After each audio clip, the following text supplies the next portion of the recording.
Welcome everyone to the Jacksonville Historical Society's 2021 list of Jacksonville's most endangered buildings. Not every building that's at risk in Jacksonville makes this list. If it did, we would have an unmanageable number of buildings to share with you. We select these in order to call attention to the larger question and the larger consideration about the value of historic preservation. Older buildings are part of the fabric of a neighborhood and of a community and of a city, even one as big as Jacksonville. This is not a discussion about the nostalgia of older buildings, even though there is a great amount of sentiment attached to older structures. It is also about the value that older buildings have about strengthening the identity of a place, and that helps strengthen the citizenship of those who live in a place. And finally, it's also about economic development. Historic preservation helps generate greater interest, a greater sense of the value of associating oneself and one's investment dollars with a place. It helps draw people to a place, and if you don't believe that, look at some of Jacksonville's oldest neighborhoods that have really been serious about undertaking historic preservation. Riverside, Avondale, downtown Jacksonville, the Springfield area, all examples of places that have made preservation a particular focus and that continue to benefit from that consideration. We ask you to think about these buildings in that context then, and think about them as markers of our collective identity as the people of Jacksonville.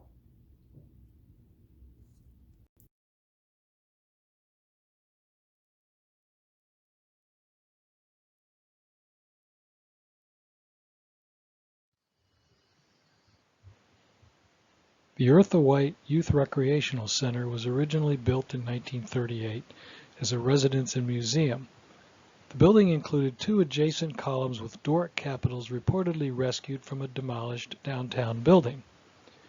The original structure has been expanded at least 3 times, with the largest and latest in 1972 to provide a recreation room for the Boys Club. In 1993, the City of Jacksonville Planning Department and the Jacksonville Historic Preservation Commission found that the property met the minimum 2 out of the 7 National Register criteria for landmarking. It is also one of the few buildings and houses remaining from the period when Moncrief Springs was a popular resort for the African American community.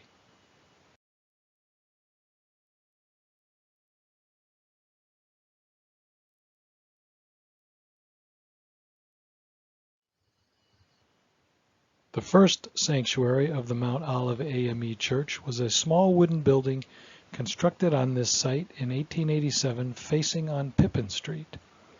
By 1920, the congregation had outgrown the original structure.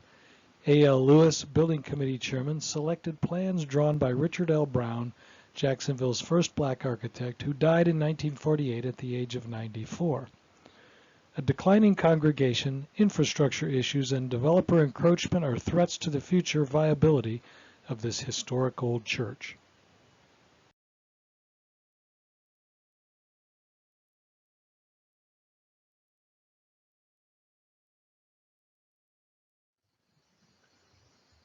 According to the Jacksonville property appraiser, these twin 2-story duplexes were constructed around 1906. With heavy influence from the Queen Anne style that was very prevalent around the turn of the 20th century, these rather ordinary frame buildings were turned into quite charming structures. They are currently owned by Clara White Mission.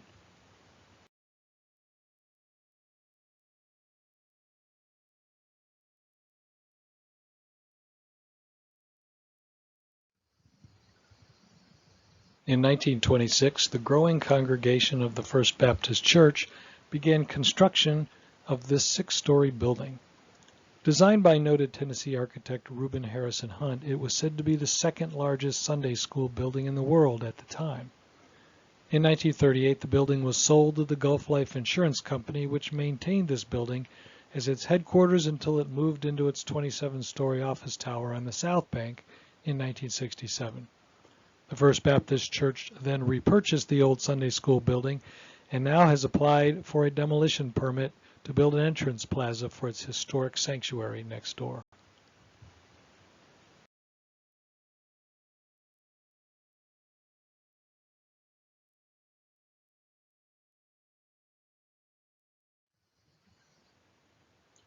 The Universal Marion Building is one of the masterpieces of downtown Jacksonville's mid-century modern architecture. Built in 1963 and designed by Ketchum and Sharp, its original major tenant was the Universal Marion Company of Miami, with Ivy's department store occupying much of the lower 2 floors. The 19-story skyscraper was the tallest building on the North Bank at the time of its construction and the second highest in the city after the Prudential Building. It featured a revolving restaurant on the top floor called The Embers. Its current occupant, the JEA, has plans to build a new office building, leaving the future of this landmark building in doubt.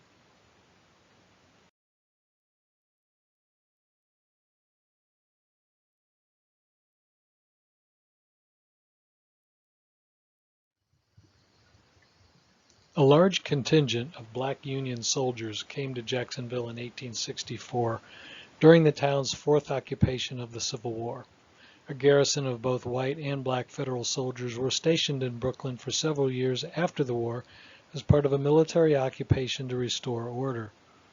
In 1868, Miles Price platted Brooklyn and began selling lots. Some of the black Union veterans remained or returned to live in this neighborhood and were joined by other former slaves, making the northwestern portion of Brooklyn a black residential community. This is the last of numerous 2- and 3-room small wooden cottages constructed after the war in this part of Brooklyn, providing an important link with Jacksonville's Reconstruction era.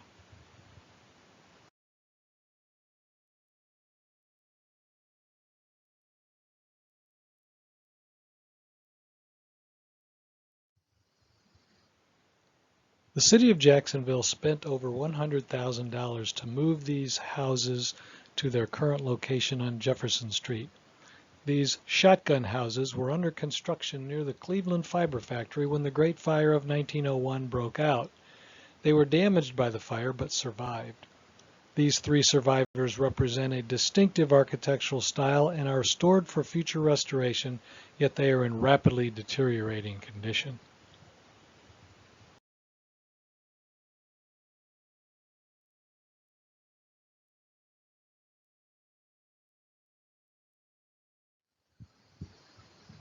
Dr. Horace Drew, a physician and grandson of Jacksonville pioneer Columbus Drew, was the first owner and occupant of this house built around 1909.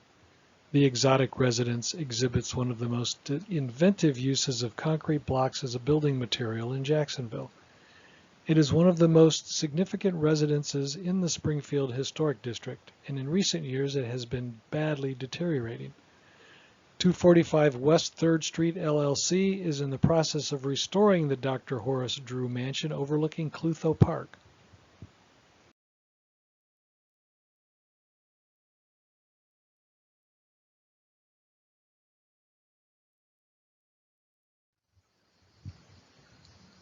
Built in 1912, the Claude Nolan Cadillac Building was an important prairie-style building designed by architect Henry J. Clutho for Claude Nolan, who started this Cadillac dealership in 1907 and was one of this city's most well-known innovators.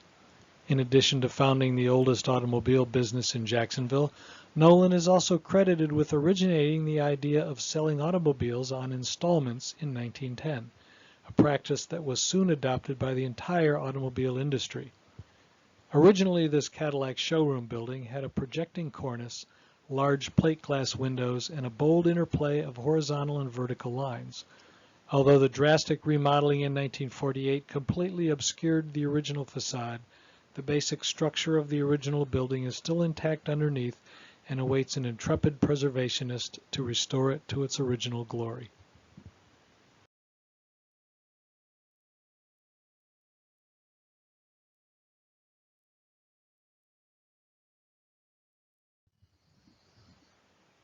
In 1913, German-born William Ostner, a brewer from St. Louis, moved to Jacksonville to start his own brewery at West 16th Street near Myrtle Avenue. It was the second brewery ever opened in the state, and the popularity of Ostner's Jack's beer resulted in the great expansion of this beer manufacturing facility over the years. Jack's Brewing Company was the last brewery to open in the U.S. before Prohibition, and the first brewery in Florida to open after Prohibition. Plans for its future use are unknown.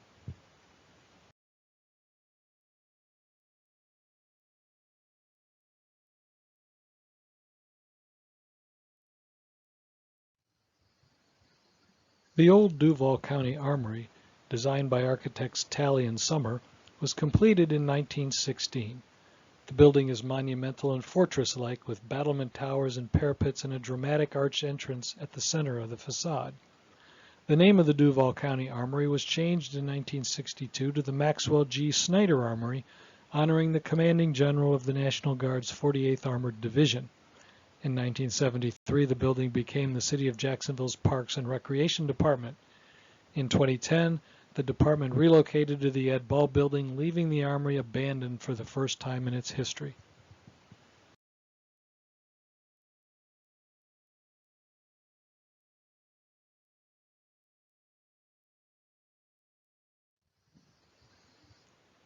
Built in 1924, the Ford Motor Company assembly plant is situated on a long quay that protrudes out into the river and is supported by 8,000 piles. It is one of over 1,000 buildings designed for Henry Ford by Albert Kahn, the internationally recognized industrial architect. Among the building's most striking features are its enormous skylight panels, which extend several hundred feet in length and provide natural lighting and heat to the interior. Also, the sides of the building were made largely of glass. The Ford Motor Company occupied the site until the late 1960s, and it is in deteriorated condition. The building's location near the sports complex makes it a prime candidate for reuse.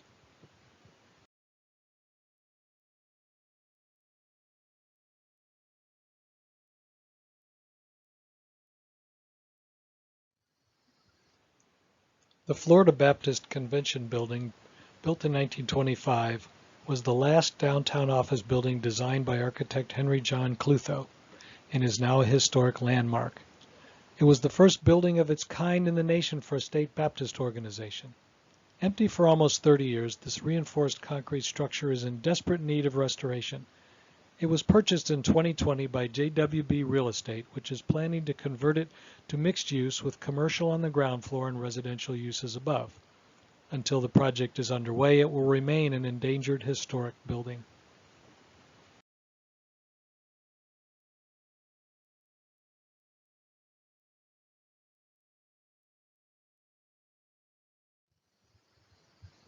Originally known as Trinity Methodist Episcopal Church, this church is a fine example of the Gothic Revival style.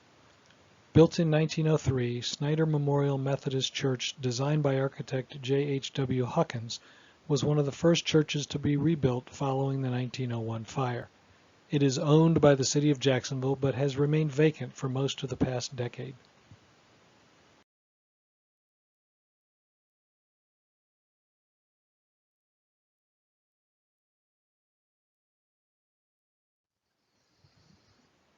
Sebastian Genevar constructed this building around 1895 to house his grocery business and later a saloon. Its location at the intersection of Ashley and Jefferson Streets was the heart of nightlife for La Villa's African-American community during the 1920s and 30s jazz era.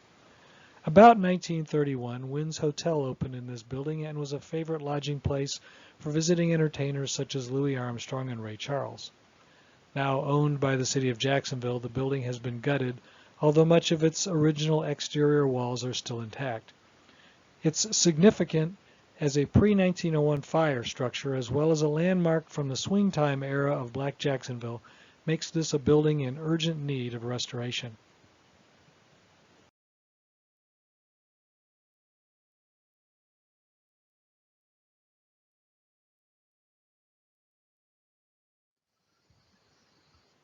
Designed by famed Jacksonville architect Robert C. Broward, Wesley Manor was the largest commission of his career and one of his most innovative. Built as a senior living facility attentive to the needs of its residents, the original buildings have no need for stairs and have works of art by local artists integrated throughout. A St. Johns County planned unit development from 2015 calls for the demolition and replacement of nearly all of the Broward structures.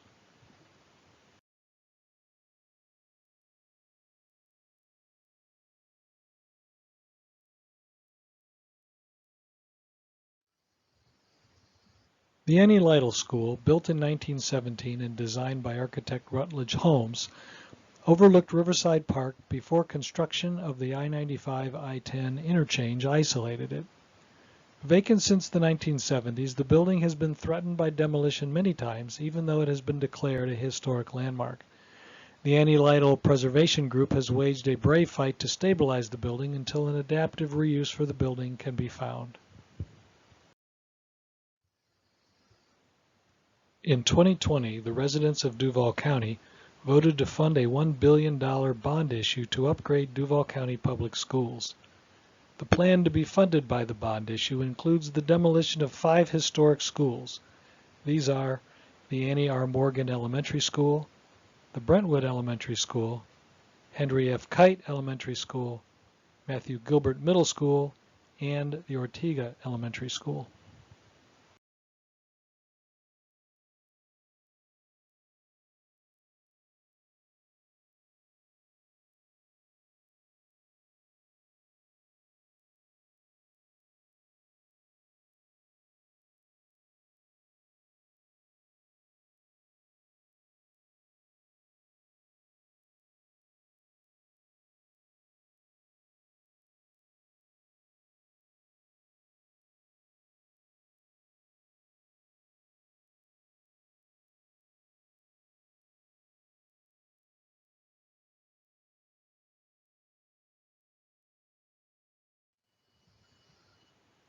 While much of this presentation addresses threatened and deteriorating historic buildings, there have been several success stories.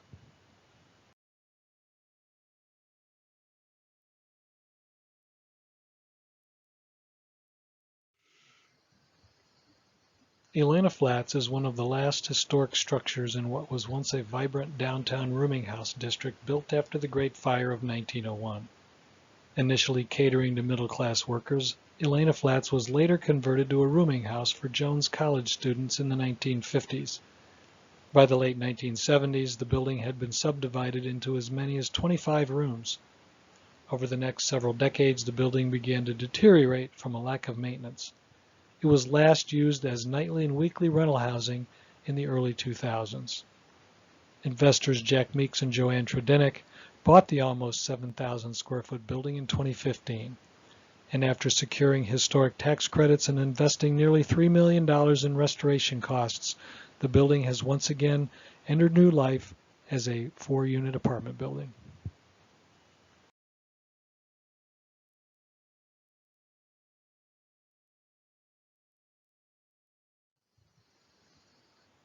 This building was originally built for First National Bank in 1902. It was expanded in 1919 by the Guarantee Trust and Savings Bank. After several bank failures, the Bostwick family bought the building in the 1930s. Henry J. Clutho had his architectural office in the building from 1944 to 1960. In 2013, the property owners were behind in taxes and requested approval for demolition. The city of Jacksonville won a foreclosure suit to force the sale of the building, which was bought by the Forking Amazing Restaurant Group in 2014. The Cowford Chop House opened in 2017.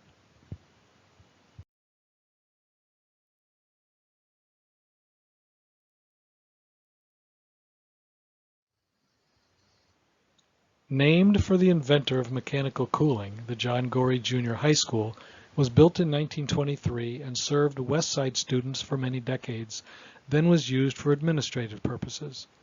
Listed in the National Register of Historic Places in 1987, it was officially closed in 1997 and neglected until 2009 when then Jacksonville Jaguars co-owner Dolores Barr Weaver bought the building and began a 2-year restoration, renovation, and adaptive reuse project, turning the former classrooms into spacious residential condominiums.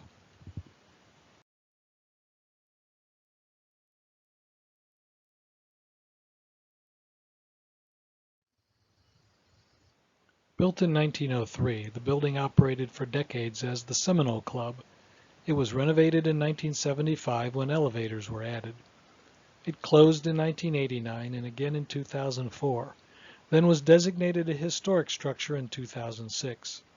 After the 2007 economic recession, the building remained unused until it was purchased in 2014 by reality TV host Marcus Lemonis. The The 22,000 square foot building currently houses the Sweet Pete's Candy Company and a restaurant.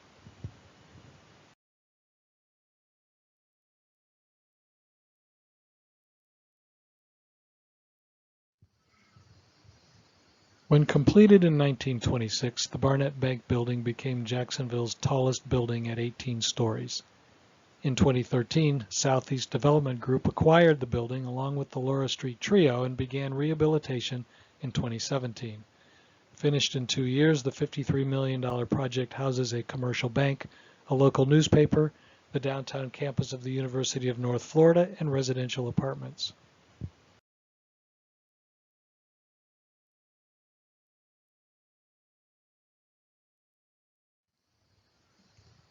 The Brewster Hospital building was originally constructed as a private residence for Hans Christian Peters in 1885. The hospital's name came from Mrs. George A. Brewster, an early contributor to the first hospital for African Americans in Jacksonville in 1901. The building was added to the National Register of Historic Places in 1976, having been vacant since 1966. In 2005, the city of Jacksonville moved the building to its current site and spent $1.2 million in rehabilitation for a new use. In 2020, the North Florida Land Trust became its primary tenant. Well, thanks everyone for your attention to this year's presentation about Jacksonville's most endangered buildings list. This is an annual undertaking by the Jacksonville Historical Society. We do this each May during National Historic Preservation Month. It's a way to tell a national story in the context of our city. It's one of the many undertakings of the Jacksonville Historical Society. We concern ourselves with the city's past, with the stories of the people who make up its present, and that helps us focus on where Jacksonville is headed in the future. We appreciate your being engaged with us in this work, and we welcome your further engagement, your membership, and your support. More information can be found at www.jackshistory.org. Thank you again.